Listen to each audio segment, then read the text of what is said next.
town of Southeast is located approximately 50 miles north of New York City in Putnam County.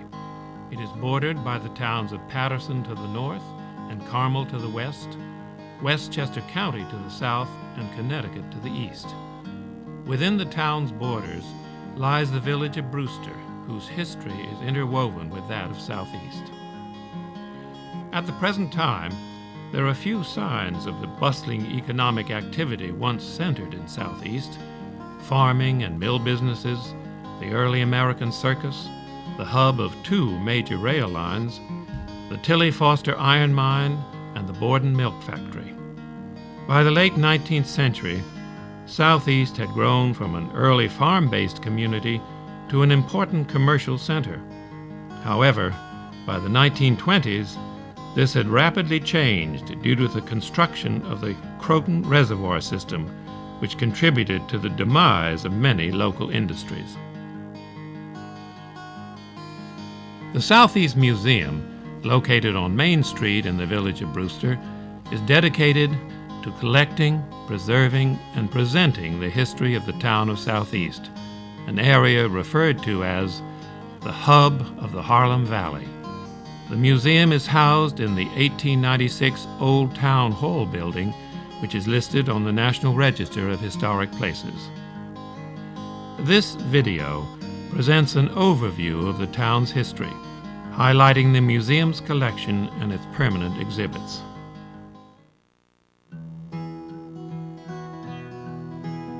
Southeast began as a small community in an area that was once part of Dutchess County. The land was sparsely populated as boundary disputes between New York and Connecticut prohibited settlers from receiving clear title to the land. By the early 1730s, however, families from Long Island and Cape Cod began to move to the area. They built houses and cleared the forests for farmland. Much of the cleared wood was burned and the potash sold to New York City for use in the manufacture of soap and glass. This cash crop funded the purchase of oxen and the few essential tools necessary for starting a farm. Southeast farmers had to be enterprising in order to prosper.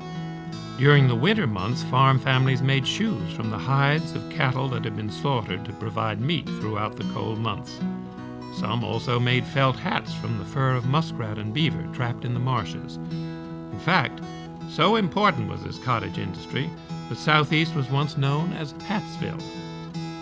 Most of the farm products had to be shipped by wagon to the western side of the county.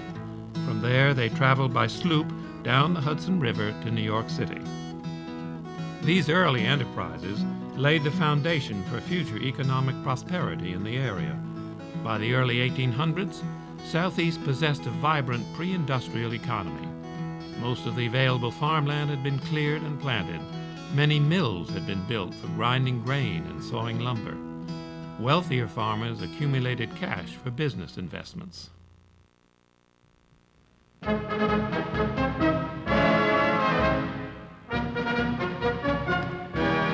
The circus arrives.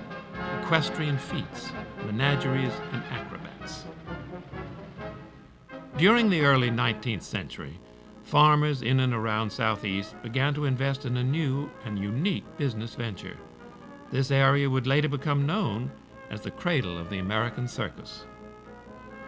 In 1793, Englishman John Bill Ricketts introduced Americans to the circus at his arena in Philadelphia, where trick riding was featured along with clown acts in the same show.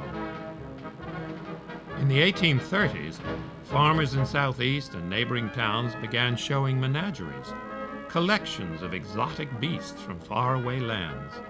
They soon combined the menagerie show with the acrobatic entertainment of trick riding, and these early circus entrepreneurs began taking their shows on the road, constantly adding spectacles and traveling to further places. Foremost among the circus families of Southeast were the Howes. In the summer of 1826, brothers Nathan and Seth B. Howes took a small show on tour up to Maine. So successful was this venture that they continued to develop their shows and by the late 1850s, Seth B. Howes was touring Europe and performing before heads of state. With his wealth, he remodeled the 18th century family home, Stonehenge, on Brewster Hill Road. Afterwards, he built a castle-like home, Morningthorpe, that is based on the Howes' ancestral home in England. Generally known as the Castle, the house sits prominently at the top of Turk Hill Road. Large replicas of circus lanterns grace the perimeter of the lawn where once animals paraded about. In its heyday, the circus involved almost every resident in some way: wagon builders, painters, blacksmiths, performers, and animal caretakers. Animals were kept in local barns with winter quarters at one time on Star Ridge Road. Imagine the spectacle of seeing elephants bathe in Peach Lake. One part of Southeast even earned the name Monkey Town, as this is where monkeys were often housed. Another famous circus personality who lived in Southeast was the English equestrienne Lily Deacon Forepaugh. Born in London, Lily came to the United States in 1882. She performed before royalty in many countries before she retired to Southeast. Always interested in the welfare of animals, Lily donated a fountain for animals that was erected in the center of Main Street. Today, there is little evidence in Southeast to remind us that it was once the center of circus activity. However, the majestic homes of the Howes family in Brewster, Seth B. Howes' mausoleum in Milltown Cemetery, and the Elephant Hotel in Somers still stand as testament to the area's greatest circus promoters. Even as elaborately decorated circus wagons were left to rot in its fields, a new development would come to Southeast, tying it to the major cities in New York, Connecticut, and Massachusetts.